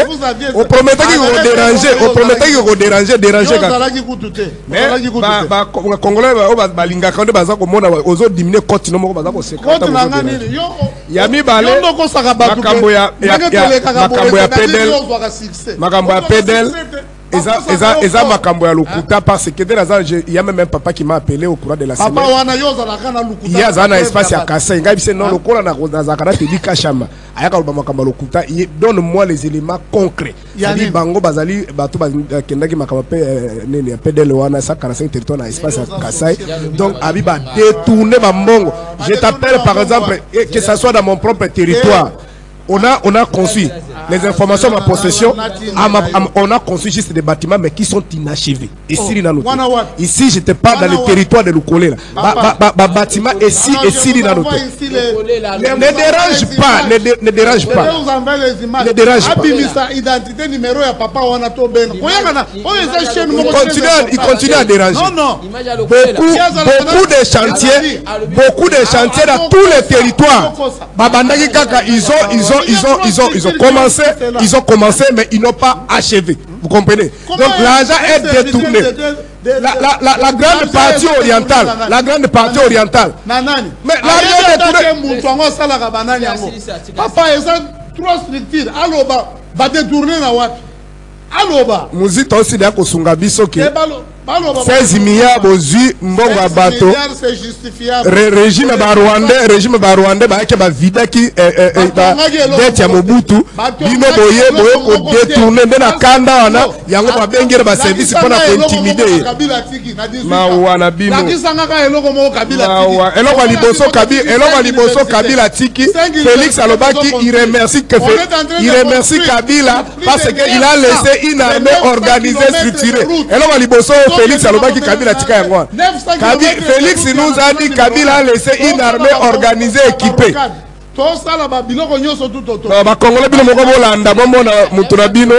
Oui, de Lubudi. Alors, il y a 7 sociétés où ils ont construit Rango. On a respect à auditeur. Alors, le problème est que Makambazol Bezali son il va continuer à déranger. Moi, je ne peux jamais venir ici mentir. J'ai dit que j'ai été avec un papa qui m'a dit papa na Nakayo, biso batinda ki biso na Kasai. Na Kasai mbongo eza détourné misala ebele et silité. So lingi to ça l'analyse wana zolo ba wana je vais t'amener même na ba intérieur kuna na ba intérieur côté mboka Félix même hôpital ezalité loko ezalité ba tozo bota likora matoko. Je vais t'amener des images. Ah, on a quand on a ne dérange pas l'émission. Ne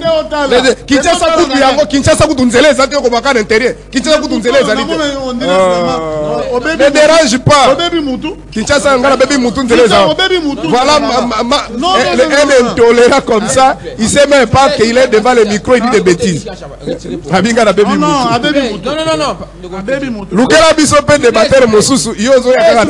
C'est la médiocrité. S'il vous plaît, je vous suggère de retirer.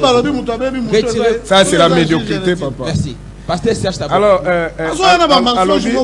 alobi ba contrer.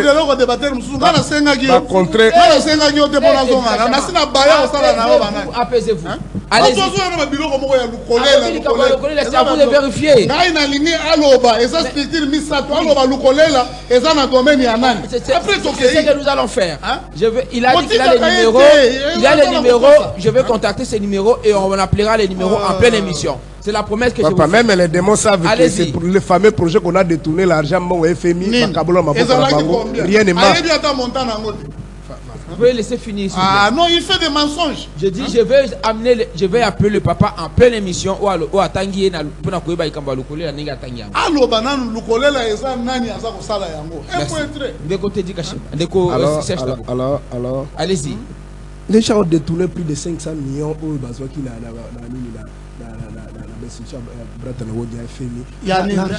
Messieurs,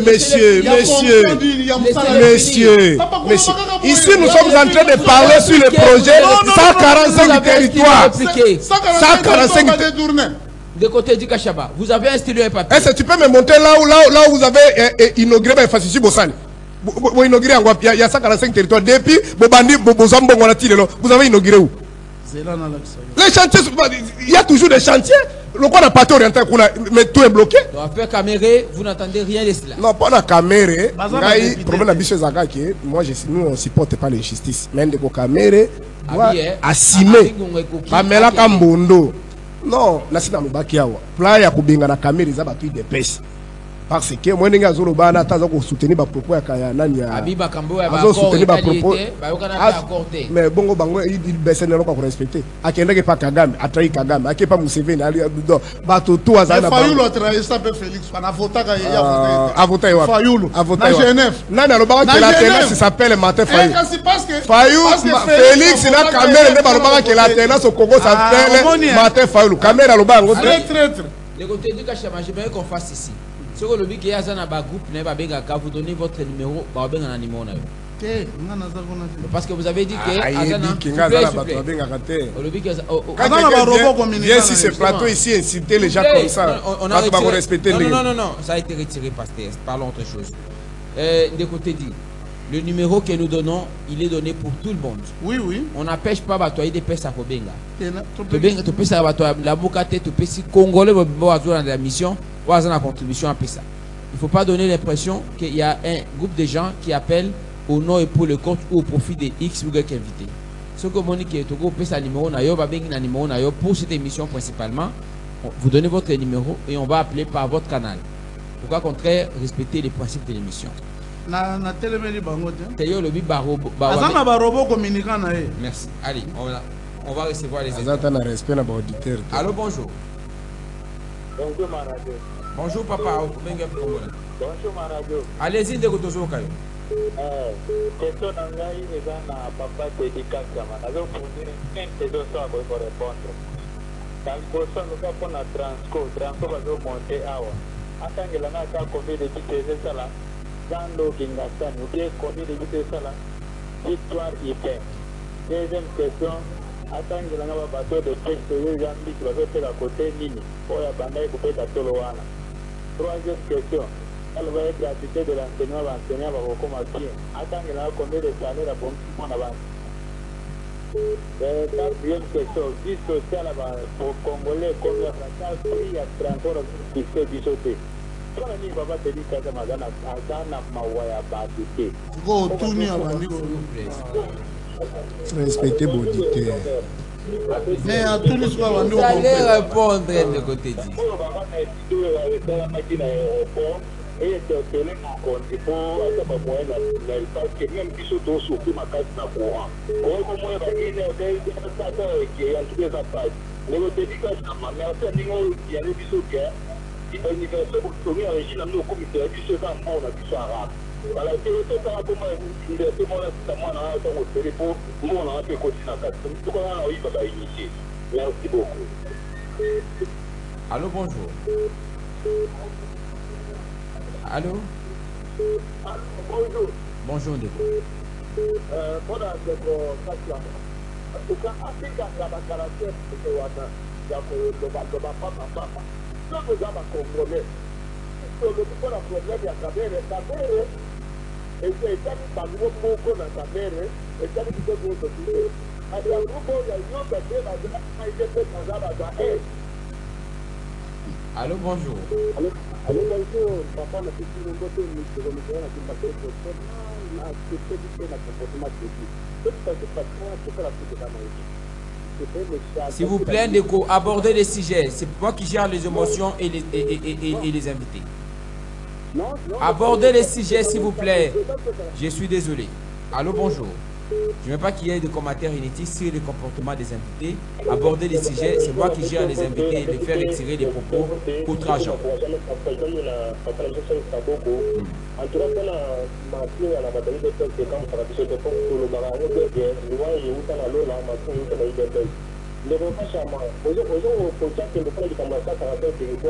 Olanda na bosola politique to le réveil que ta politique à l'image ça va tomber na grand équateur à la vita là où c'est comme si ba kama ba école ba bien aussi de la kata ba simana na bana ba tout ça là ndenge wana pour ça la mo pas matin de washa kala ko. Allô, bonjour.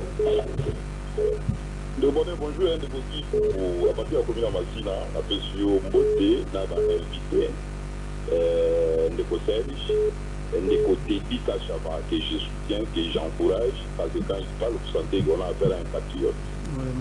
Maintenant, c'est un Ndeko Serge. Communication, on a eu tant que je pose un problème. Nanga, c'est un rebelle. Quand il vient, on parle sur le plateau à la télévision, bien à la radio, pour y avoir un sens média pour enjoliver Nanga ou qui s'en a une qui a dit modèle ou bien exemplaire. Tu comprends une grosse erreur, mon frère. Vous comprenez comment on va Nanga tout ça va policier bien. Ah, on a tout ça, ça va entretenir par policier.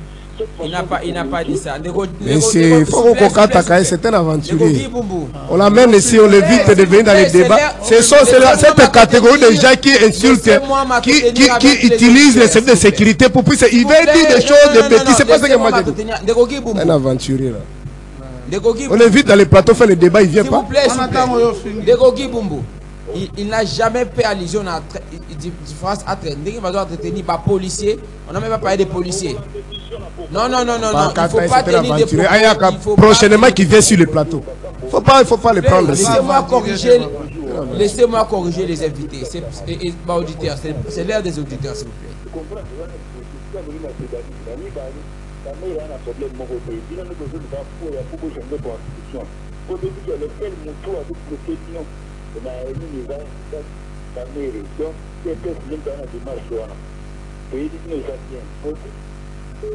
Allô, bonjour. Bonjour, M. Bonheur. On a invité dans la plateau Moté. Allez-y. On a dit que non, avec héritier. À côté de la GE, à ma femme, on a mon mité dans la plateau. Mais de nous, nous sommes dans le bateau de Salamana Congo, nous sommes en commune à nous, il y a peuple congolais, pas de la région à notre peuple congolais.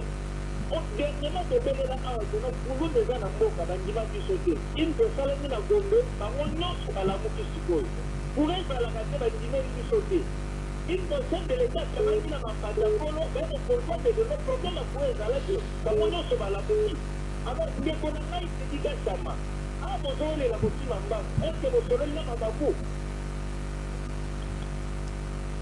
Allô, bonjour.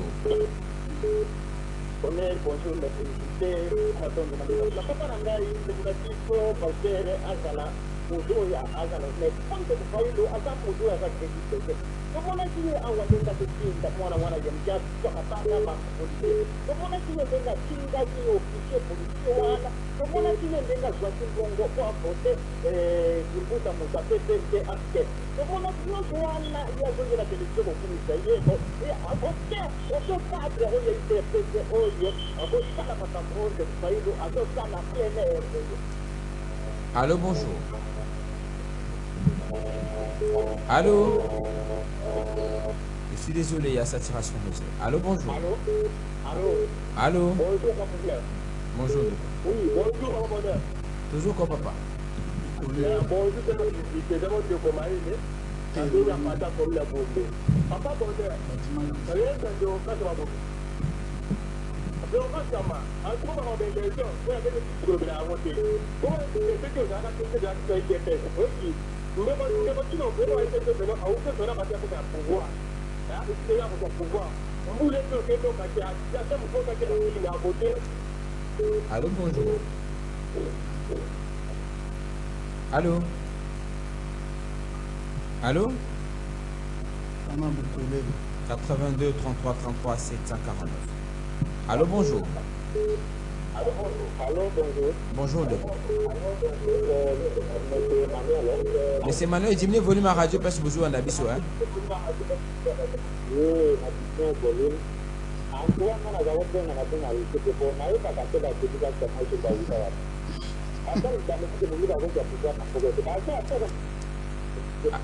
Allô, bonjour. 82 33 33 749 082 33 33 749. Allô? Allô? Oui, bonjour.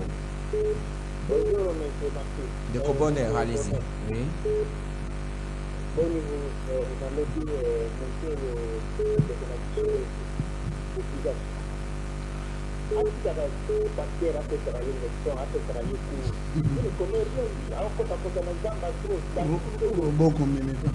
bonjour. Oui, les consignes, on a pris un mot, on a pris tout un cache à ma moto. Papa dit, bon, la plateau va le cacaboyer. C'est vous de la canard respecté envers banane, bande économique, sur les cacanas plateau. Je peux me directement la fille, papa. Nous sommes là, on peut déjà déjà pour la caméra, mais non pour le bango, bazo, salawana. Ça, c'est le Congolais, là, il s'appelle tout.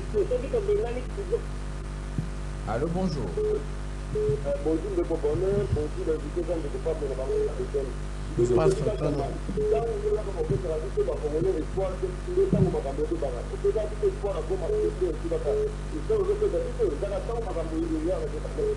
Ils en ont internet. 82 33 33 749. 82 33 33 749. Allô? Allô, bonjour. Ah, là, c'est l'image qu'on montre le coller la pasteur Serge. Allô, bonjour. Qui dit ça, on a commis PDR 145 territoires. Allô, bonjour. Allô. Oui. Allô. De quoi ça, on dirait que toujours Kayo. Malheureusement, il est parti. 82 33 33 749. Alors, on va prendre 3 interventions pour le tirer. Premier numéro à semaine. Allô. Allô. Allô. Bonjour. Ah, bonjour. Bonjour. Bonjour. Toujours Kayo. Nalobia. Toujours Kayo. Bendu api kombonani. Nabengi yo na Congo central territoire Kazangulu secteur Lila. Ah, lui là, tout possible de monter. Merci. C'était la mission mingi mais na yebisi ba benjike na biso fo ba la sanke baza bato batanga. Soki moninga zoloba moninga bazala pe na finance ko biso pe la nabo bango bazoloba. Mais tolingi koyeba ba grade na bango wana ba memela ka biso te. Vraiment isala ka biso pe moi passe na soni. Bon, mission ngo ezalaka na français ou bien ezalaka na lingala. Porque mai moko ekokomisa basusu banai mibale tozo ya tigre na ya polo na siki wana mesiri. Merci de papa. Donc là mon botte na ba tout ba bien se ba ko na Congo central. De Clément toujours là. Oui. Territoire, mais fallait que ça la marre. Nous allons juste à ma partie, si vous voulez, la vie au lobby, la presse va te dire, depuis ici, les gars là, même va dire ma radio. Nous avons tous mis comme de personnes. La matière de presse, c'est là déjà. C'est là que ma valeur, on a comme non, on a le sang, ça là. Mais moi, quand je dis que ça va là, mon nom, on va aussi la ordinaire, on va la haine. Parce que, par exemple, la haine, on va jamais nous. Allô, bonjour. Allô. Allô. Allô. Allô. Maman Françoise toujours au cas.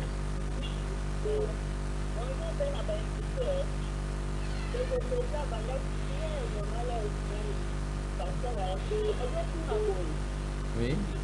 Madame l'émission continue.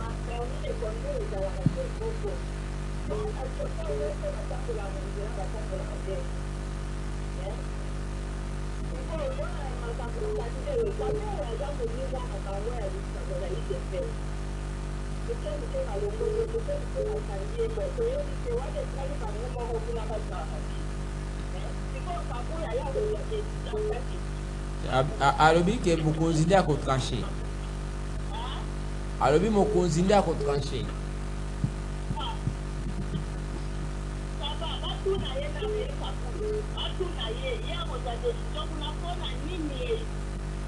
Na otuna telika chama tulai.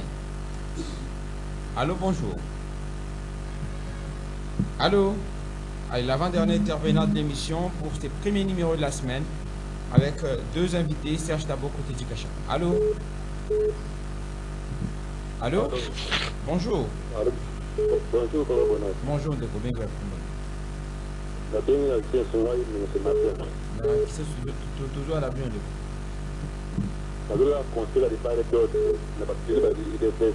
Avant de coller, donc, il y a l'angle folie à l'amour. Allô, bonjour. Allô? Bonjour, Deco. Bonjour. Bonjour, papa. On a pris une question. Toujours qu'on a question. On a répété, on a fait que. Allô, bonjour. j'aimerais que nous restons sur notre sujet du jour. C'est important. Parce que le travail des médiateurs, c'est moi qui le joue. Et je le fais peut-être assez bien. Allô, bonjour. Allô, saturation réseau, on est débordé. Allô. Bonjour, de Robert Gouab.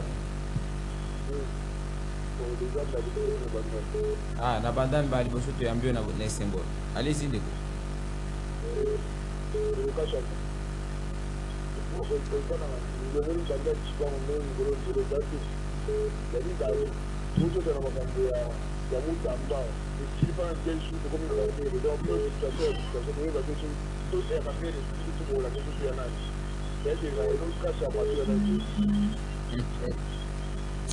Allez, on s'arrête là. Excusez, oh là là, toutes nos excuses. On va prendre les tout derniers intervenants qui a vraiment insisté là. On est obligé de nous arrêter là pour aujourd'hui, les tout premiers numéros de la semaine. Hein. Allez, pardon, on va prendre les tout derniers intervenants. Allô, bonjour. Allô? Allô? Allez, on s'arrête là. Saturation réseau. T'es dit Kachamban aussi c'est émission. Ouais. Bino moko bomoni bato ba na YouTube bamoni na beti na lukole là. Ah oui, j'ai vu les images. On les a pris dans le bâtiment administratif. Parce que c'est ça beaucoup au le Bélanine plutôt. Tu termines. Non, non. Bon, problème est ça. Bâtiment administratif. Là, j'ai vu les images. Non, non, 145 territoires, il y a l'Obagi Baïbagi. Ça, il y a surtout dans le bâtiment administratif, on a une école. Bon, l'école, il y a aussi Kolobana, il y a lobby pour la Transco. La Transco, ils ont produit déjà Awa. Sauf que on a bien. Autant la Canasima, on a bien que MAD in RDC, Zali. Il faut fabriquer en RDC. So il pona ba bateau de pêche papa problème ngala yaka na moi ezalaki ya ke ba bateau ekoma na no ici ekoma ki misato 1.13 pour la gratuité de l'enseignement ça se fait déjà partout et ça va continuer ti lelo na ba école o gratuité ezalaki amélioration et ça de temps à autre ezo kende makasi maman ministre bravo pe parce que osa vraiment la brave au petit résultat examen d'état en moins d'une semaine. Papesi yango bien. On a vie sociale à Tuninga, de comment à Tuninga que biloko nini. Tokitisa carburant na régime na bisona ne salamate. Tokitisa ba prix ya ba produit ya première nécessité. Oh ba quoi ça émission na ministre de l'économie ezali te ministre tikala ko sate ba prix eza ya kokita soko ki ata partout au monde. Eza ya kokita neti carburant ba ministre yango mingi. De comme susu.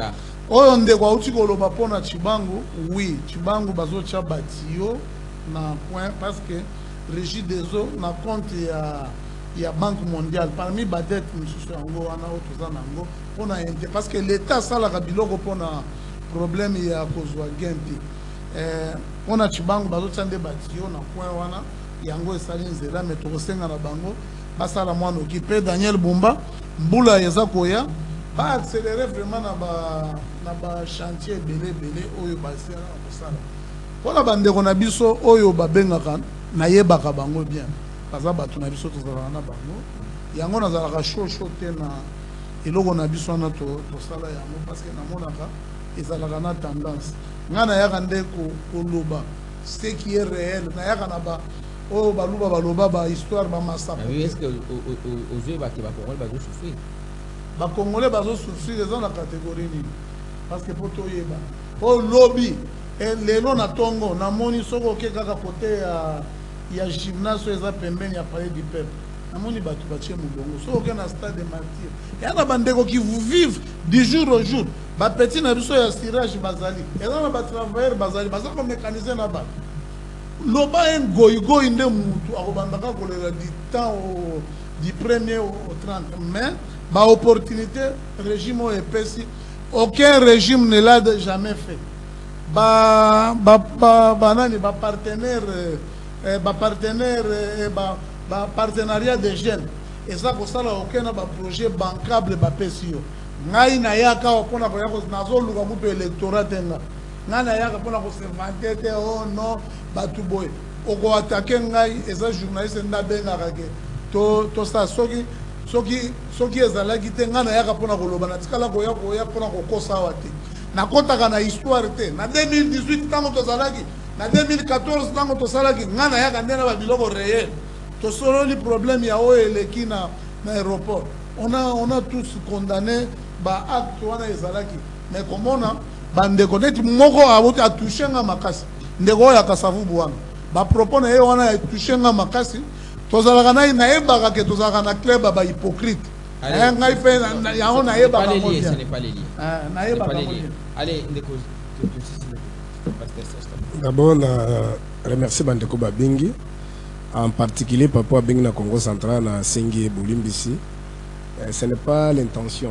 Moi personnellement, avant de faire le débat politique dans la politique active en 2016, je suis déjà habitué à la télévision et nous j'avais mon pasteur, je le salue là où il me suit, à Potralé Muzumbi. Donc on était déjà dans des plateaux, on faisait des émissions de débats religieux, même à la radio, à la télévision, bien beaucoup d'années avant.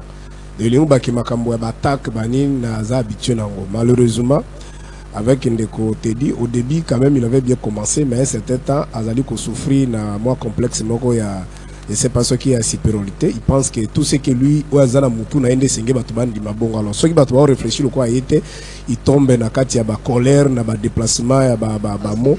Asala ngoka kana. D'abord, nangai, je vous en prie, nangata msoa kana ba reteni. Il y a d'autres plateaux, asi asala même ba camisé là qu'on menace, qu'on bête ba tumosu na ba plateau. Donc, c'est un comportement où les alliés qui to côté, on a déjà appris ça. On menace même au soko simba te, on menace ba ndeko délai na ba plateau, ba lobakali solo. Je vous en prie, nous sommes à la fin. Mais il ne doit pas mentir bon, sur mon nom. Je vous en prie, je vous en prie. Non, si c'est faux, je retire. Je vous en prie. Alors, il y a Souka Ezali Ndeko. Je vous en prie. Il y a Souka Ezali Ndeko Nabiso Guy Bumbu. Sincèrement, je l'ai dit, c'est pour la première fois, je crois, je supporte pas ce soir là. C'est-à-dire quoi? C'est un intellectuel, on l'a demandé plus d'une fois de passer ici, faire des débats avec lui à Lingakoyate. Mais là, on a Lingakoyate, médiocrité, c'est-à-dire, moto azali na likanisi parce qu'il faut l'accès à la sécurité. Quand on a moto azali ko l'accès kebino, ça la bien. Alors, il veut, contourner les propos à ça, et là, comme Soussadi, il est nuisible. Alors, les gens comme ça, ce sont des petits esprits.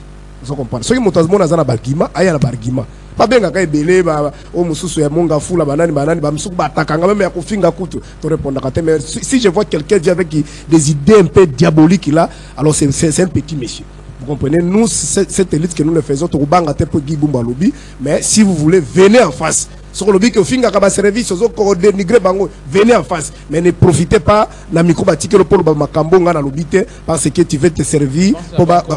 OK, ça va. Donc c'est dans ce sens-là que j'ai réagi de cette façon. Sinon, tondibaki kubundela mboka ndenge tozali bona kanisi même Teddy atiki kolobango te amoni 5 ans otipe ko réagir un massacre c'est même na to kuna na territoire Rubero on se comprend ce qui est à la kaba 5 ans à travers cholo lobakana à lobakate aba oti ko réagir donc les centaines déjà mais pas na bango zo lobango loko yango na minute to ko senga dialogue to ko senga to vendre ensemble. Si Félix continue à mijoter, à faire des calculs, des petits calculs, pensant conserver le pouvoir après 2028, avec des discours creux, les gens qui n'ont même pas un agenda, ils n'ont même pas un projet, na vision pour Makamamboka, l'église catholique, le peuple congolais debout pour la concile sa Makambo. Tout le monde a commis deux gouvernements, quand ce gouvernement donc ça